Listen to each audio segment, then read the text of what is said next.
Hey guys, and welcome to Wellness Wednesday. This is Dr. Mike Ronsisvalle. Super glad you're here. As always, just like spending some time with you guys every Wednesday to talk about how to get healthy, how to stay healthy, and how to live well, right? So we're starting a new series today. I'm going to take the next 2 or 3 weeks, I think, and talk to you about addiction. Addiction is a loaded word for a lot of people. Like, some folks are honestly just put off by the word. They're like, what does that even mean? What does it mean to be addicted? Just get over it. Just stop it, right? That's what a lot of people do. I'm addicted to alcohol. Well, stop, or I can't stay off my phone. I'm just addicted to my phone. Well, why? Why are you doing that? Just don't.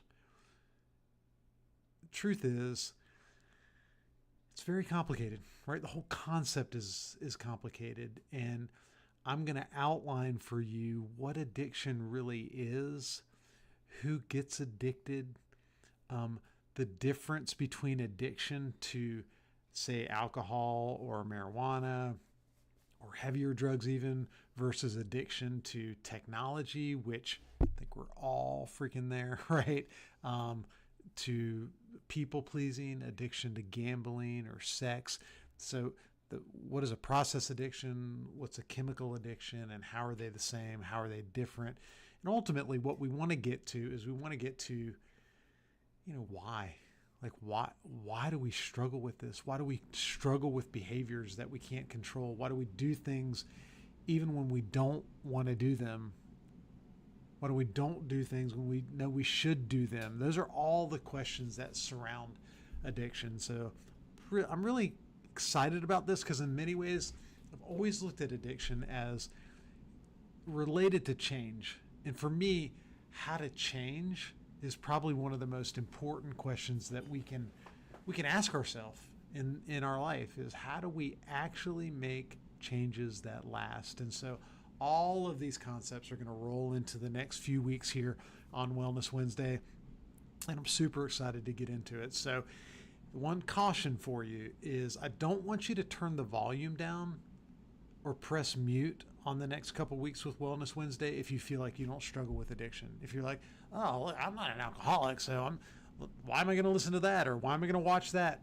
Just hang tight, because I think what you're going to find is you might not be addicted to alcohol.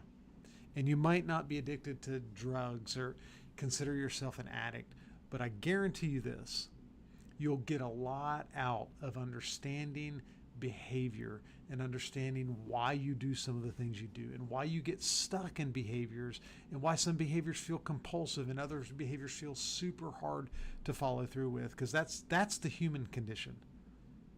So let's jump into this, all right?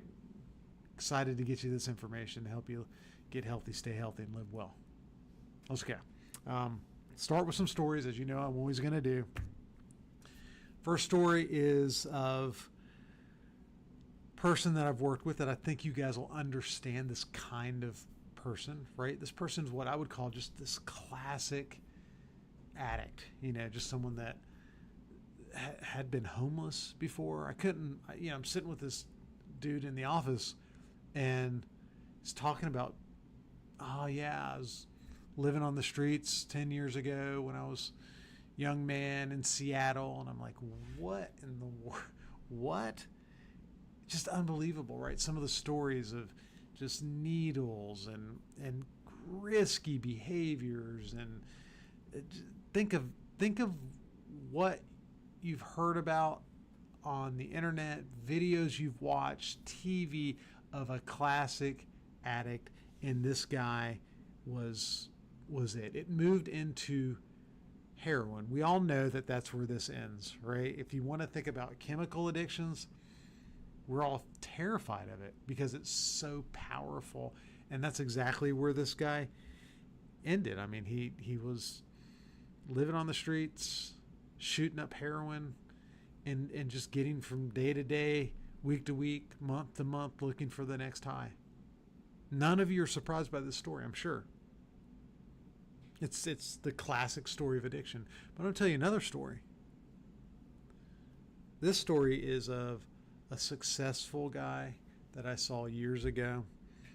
Ivy League graduate, drove, the big cars, lived in the big houses. He was polished. He was articulate. He's a guy that walked in, and first time I met him, I was like, man, this guy's got it together, But what I didn't know initially, and what I learned over time, is the guy drank like crazy. I mean, he drank himself to sleep every night, and hidden underneath the $300 bottles of wine and all the partying and the drinking and the wild sort of lifestyle was a deep disconnection from his wife, a deep hurt and pain with his kids. And the guy that you felt like had it all, like this guy was the man, that same guy had the same pain that my heroin addict had. And they told very similar stories of rejection. They told similar stories of experiences they had at childhood. They told similar stories of feeling like an imposter, just feeling like not good enough, never be enough. And so you have two guys that would be diametrically opposed. I mean, the one professional would probably be a guy that you'd say, well, he'll give money to the addicts. He'll give money to foundations. But the truth is, they were the same person. They had different stories, but the same pain. Isn't that crazy? And I'm here to tell you that addiction doesn't care whether you're an articulate, polished professional or some dude living on the street in Seattle.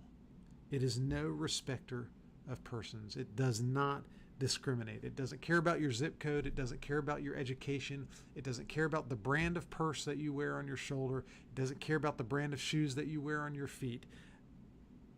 Addiction isn't about substances. It's not about bad choices.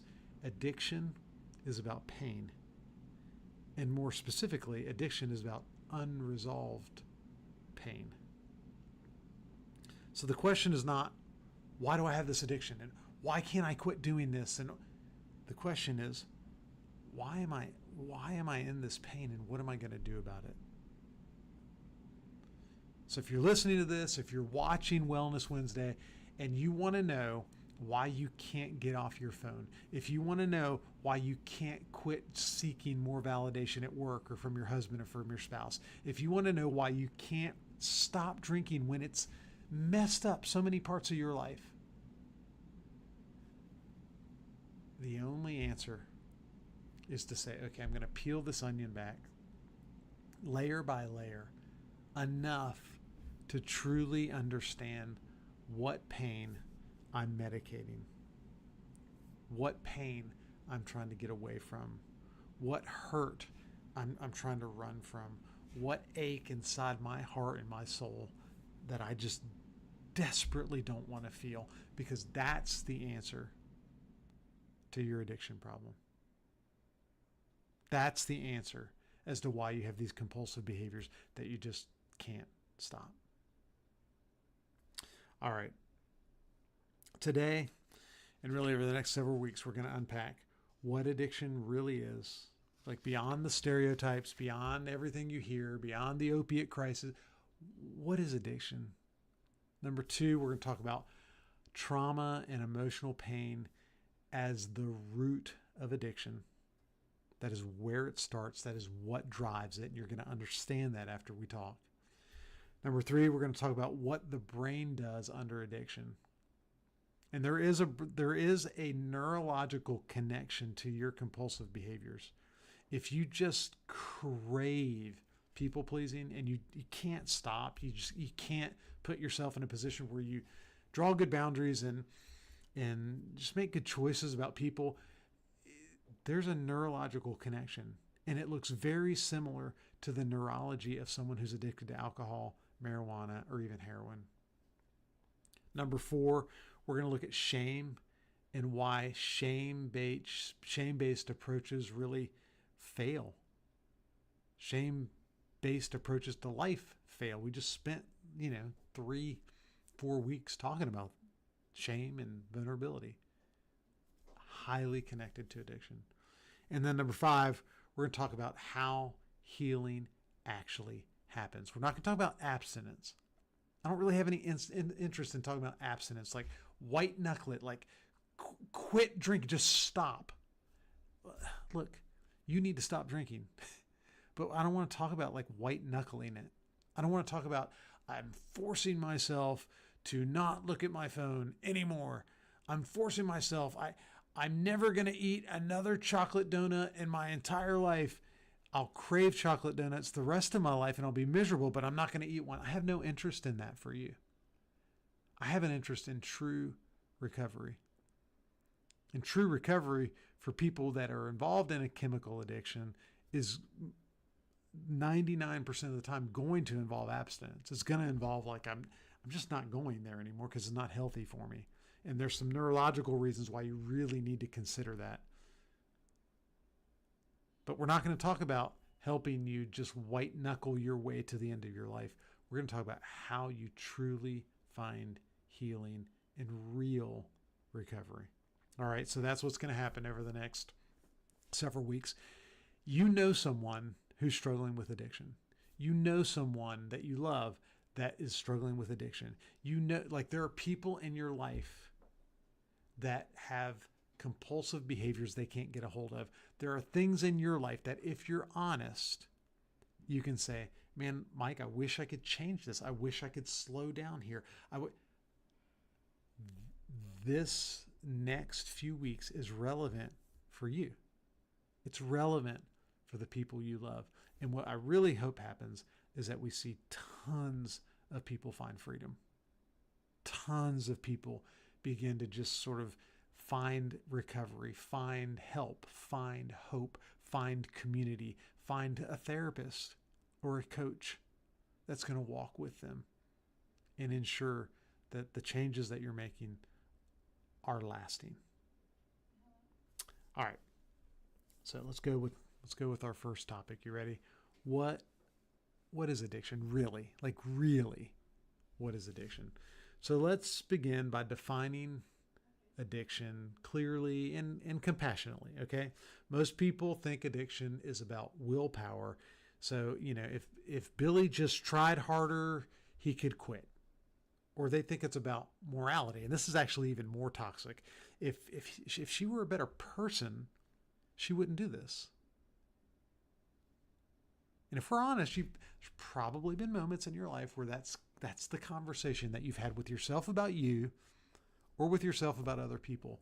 But both views are profoundly unhelpful about addiction because it's really not about willpower. It's not about you're just not strong enough. And it's clearly not about morality. There's some super good people that have incredible hearts that are stuck in addiction. I would say that, this is kind of an interesting statement, but I believe it.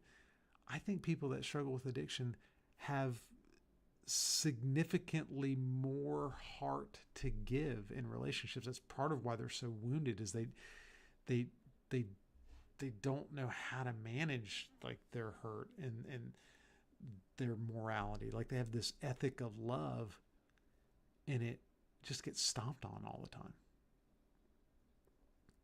So while I understand why people come to those conclusions. I get why you're saying just stop, and I get why you're saying, hey, that's a moral failure. And I think even AA talks about like moral problems but that's not really the conversation that's going to help here.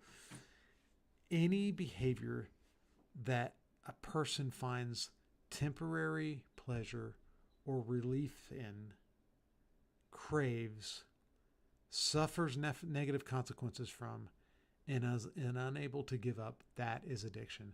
Man, I want to say that again. That's incredibly powerful. So here's your definition of addiction. Addiction is any behavior that a person finds temporary pleasure or relief in, craves, suffers negative consequences from, and is unable to give up. That's an addiction. Think about it. Think about your phone. Think about food. Think about alcohol. Think about high fat, high sugar foods in particular. Think about exercise. Think about people pleasing. Think about gambling. Think about pornography. Think about drugs. Think about prescription drugs. Now you're starting to see, right? A lot of people want to know, what do I have an addiction? Do I not? Is it just an issue? Is it officially addiction? I'm not going to go into the DSM diagnostic criteria for addiction. That's for the clinicians. That's complicated. For you and I, you need to ask yourself, is there something that I find pleasure in? Is there something that I like too much? Like I just crave it. And not only do I crave it, but it causes problems. Like people feel disconnected from me because I'm so obsessed with this. And should I give this up? And do I know I should give this up? But I can't. I'm just unable to do it. If that's you, I don't care what we're talking about. I don't care if it's alcohol or video games. If that's you, you have an addiction. So, to your surprise, that definition does not include the words alcohol or drugs. It doesn't require substances. It could be opiates. I mean, obviously that's a problem. It could be alcohol. It could be nicotine. But look, all the things that I just talked about, gambling, porn, food, work, social media, control. Some of you are dead straight addicted to controlling everything around you. So my point is, I want you to think more deeply here. I want you to think about the things that you find pleasure in, temporary pleasure. It gives me relief, and I crave it. I think about it a lot.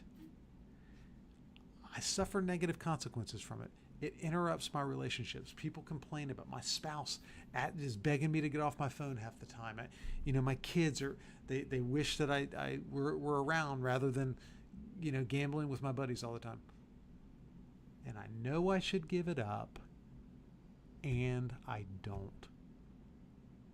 If that's you, you have an addiction. I think the key here is to communicate that these aren't random vices. They're not things that you do just simply because you're selfish, or like I said, you have a moral failure, or you don't have the willpower. That's not what this is. I believe that the overwhelming majority of us have good intentions, right? We just want to do the right things, and we want to do the good things. Most people aren't just like inherently evil, right? I mean, I know there are some people like that, but it's not most of us. You get stuck in things like this when all the consequences come, and you persist in it because it's not a vice. It's a necessary tool for survival. They are tools that work to get you away from your pain, to get you away from your boredom, to get you away from your hurt, to get you away from feeling too close to people. And they work really well until they don't. So, I'm going to tell you a story.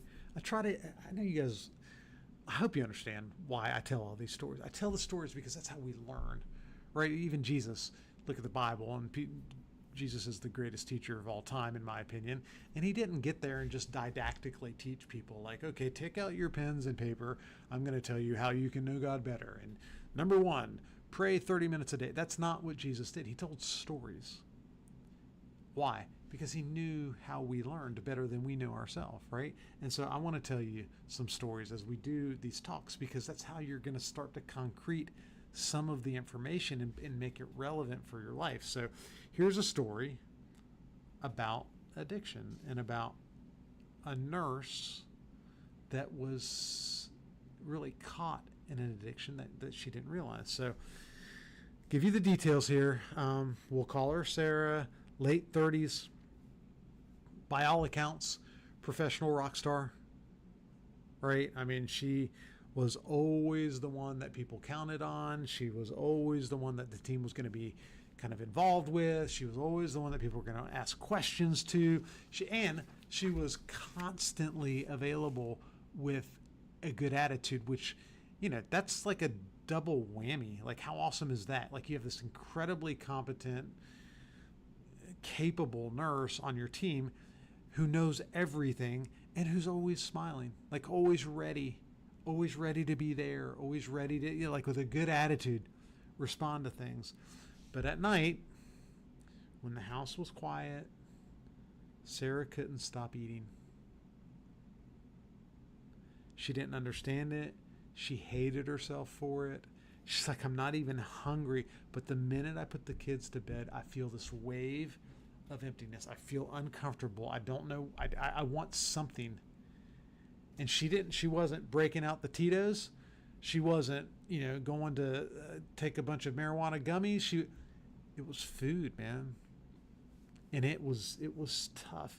And what Sarah couldn't see is the food was the only place she ever felt fully comforted. It's the only thing that just made her kind of feel like I can do something for me. This is for me.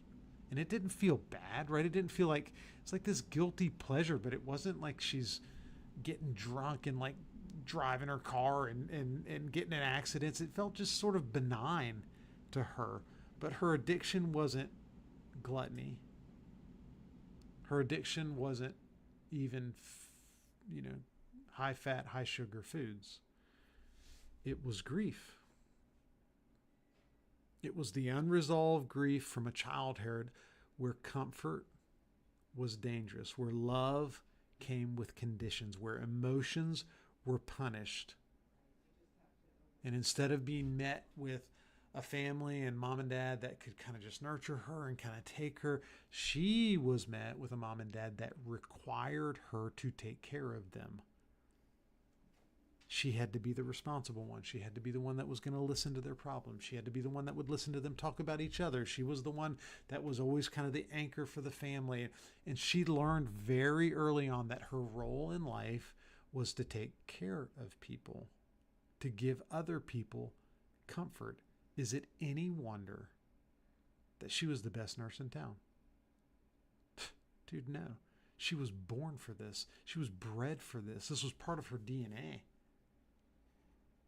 I challenge a lot of you people that are listening today that might be people helpers.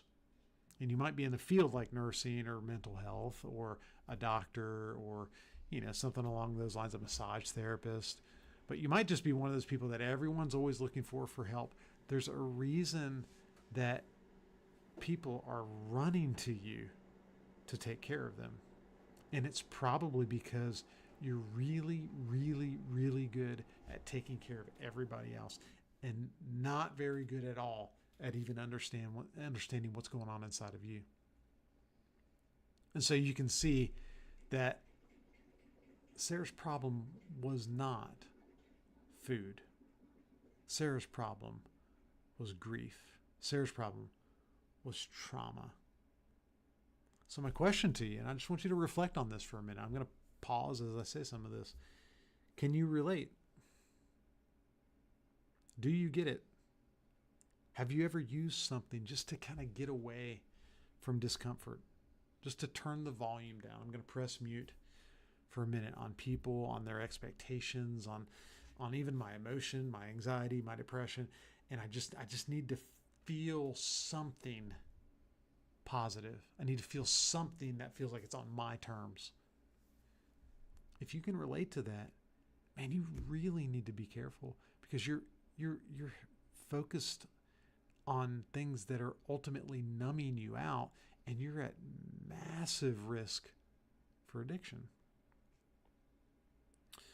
So if you can understand this, if you identify this, then you understand the seed of addiction. So I'm going to give you my frame for addiction, And I'm going to try to just sort of describe it to you as sort of a cycle. And then I'll give you the way some other people kind of look at it as well, just so you can get some different thoughts. But for me, I've treated addiction, by the way, for decades. I had a residential program here in Central Florida for years. We had like 24 beds where we brought people from all over the country, and they stayed here and they got treatment for addiction. What I did is, over time, I recognized that the way that we were treating addiction wasn't really addressing people's felt need, because we were super concerned, and the field was at that point like really concerned with behaviors. We were teaching people to white knuckle it. And man, my whole understanding of addiction started to change, and we began to shift the way we treated it. And so what I found is addiction wasn't about alcohol, and it wasn't about food, and it wasn't about drugs, and it wasn't about all the other trappings. Addiction was about negative emotion. So I'm going to describe that for you. It starts with pain. So think about like pain. For Sarah, it was all this stuff from her childhood, right? For some of you, you have a ton of things that are unresolved in your childhood. But it could just be, chronic stress at work.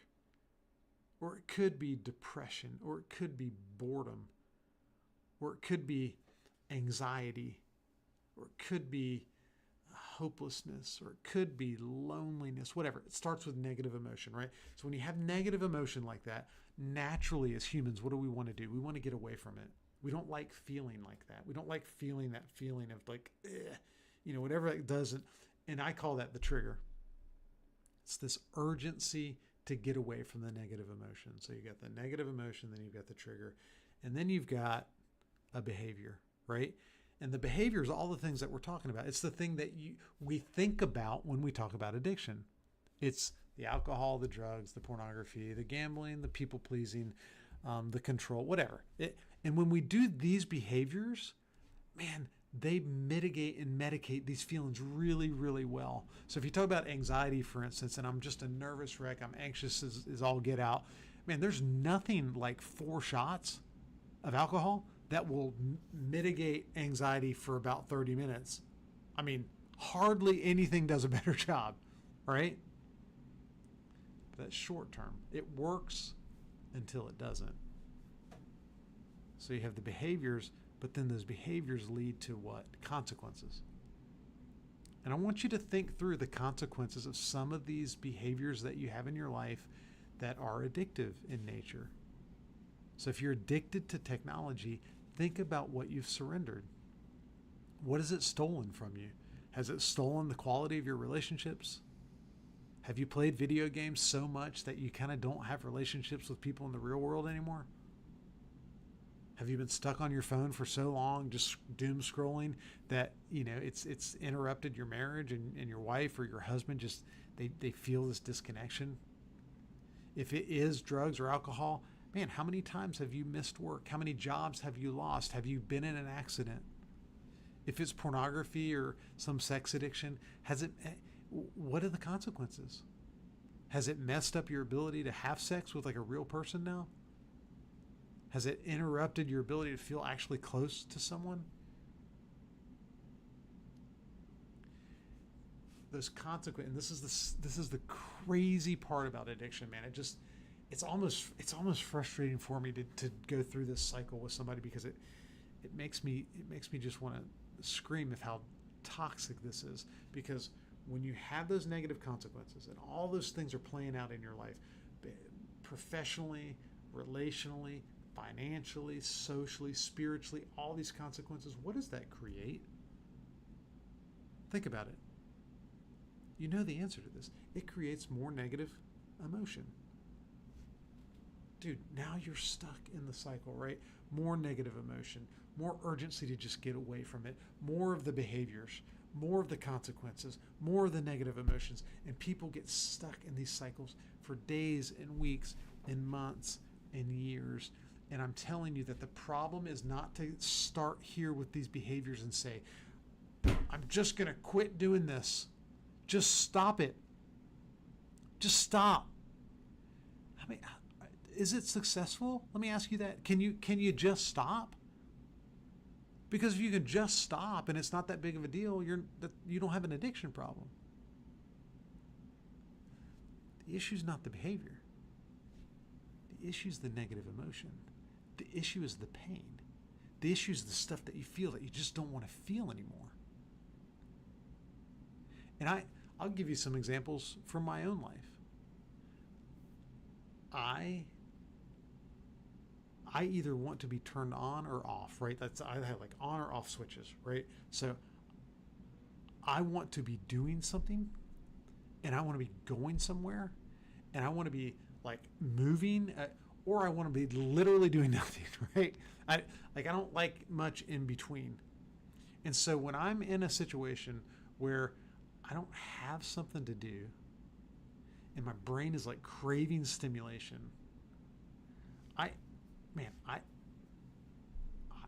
I can get stuck, like really stuck on stuff that doesn't matter.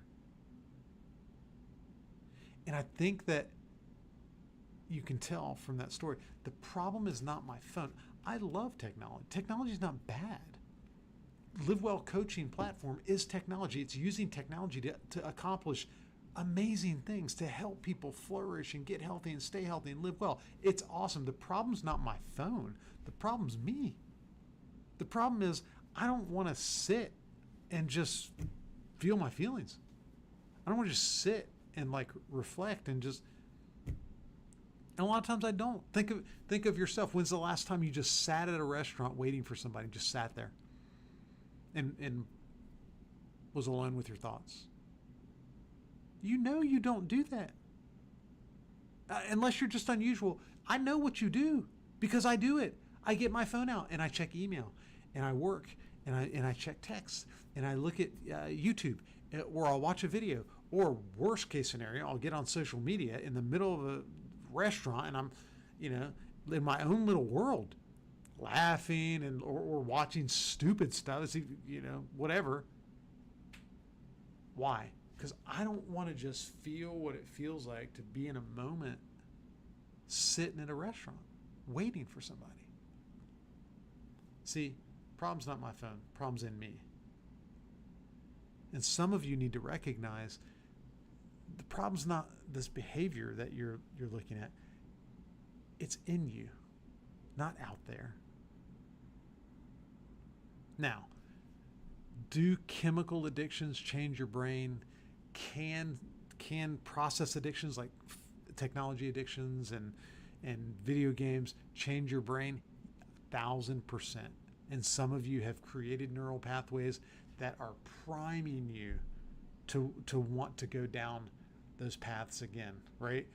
And I'll tell you right now, alcohol, heroin, marijuana, all the things that are chemical in nature, where you're actually like ingesting something that changes your neurology in a very powerful way very quickly, that you've created some neural pathways that make it very, very difficult for you to get the new neural pathways moving and for you to do both at one time. It's really difficult if you've been drinking for 10 years every day to have a couple beers with the boys and let that be that. That's probably not how this is going to go.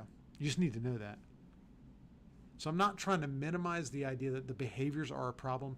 They are a problem, and they cause all the consequences, and it sucks. I get that. But I'm telling you, the root of this is not the behavior. The root of this is the negative emotion.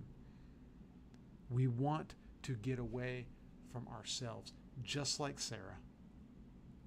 She'd put the kids to bed, and the only thing she could attach to was the idea of just having a moment for herself that was indulgent, where she could take care of her and not worry about anybody else.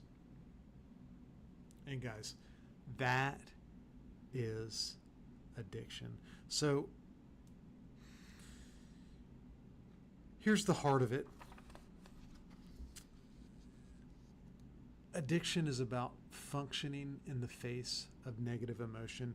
And it's most of the time, we all get to a point to where the addiction isn't about feeling good, it's about feeling less bad. Think about that. Your addiction is not about feeling good. And I want to create that it's about feeling less bad. And that makes sense when we understand what's really happening inside of us, right? So if addiction is ultimately a response to your own pain and a desire to get away from it, obviously the answer to addiction is to really lean into your pain and heal it. And that's what the majority of people that are struggling with an addiction for days and weeks and months and years and decades, some of you have been drinking for decades, some of you have been stuck on pornography for decades. The only answer is to say, what am I medicating? What am I trying to get away from? And to address that. So take sex addiction, for instance. What are you talking about, Mike? We all are sexual, and we all are just stimulated by pictures. Got it, get it. Yes, there's a natural human response to pornography. There's a natural human response to sexuality. Totally understand what you're saying. I'm telling you. You're craving connection with other people in an unhealthy way. So pornography addiction is not about pornography. It's about loneliness. Does that make sense? Well, don't blame my husband's pornography use on me. And if you're saying he's lonely, no. That's not what I'm saying at all. I'm saying if you're using the pornography, you're trying to get away from your own disconnection from other people, and it's your responsibility to figure out how to feel connected. And the reason you feel lonely is because you don't really know how to feel vulnerable in a relationship. So you can, spend your life looking at pornography. Awesome, great. And what's the end result of that is you never heal. You never really fully are able to embrace like life and people. Guys, the answer to addiction is to heal your pain. I'm going to go back to what we said earlier. The question is not why. Why am I addicted? Why? The question is, why am I in pain? What pain am I running for? What pain am I running from? And am I willing to finally, once and for all, deal with me? Be an adult and let yourself address the issues that have been plaguing you for probably decades. All right, we got to quit. That's all we got time for today. It's going to take me another 2 weeks at least to get through this, but what's coming is just some real practical information on how trauma and emotional pain, like where they come from, like where this started.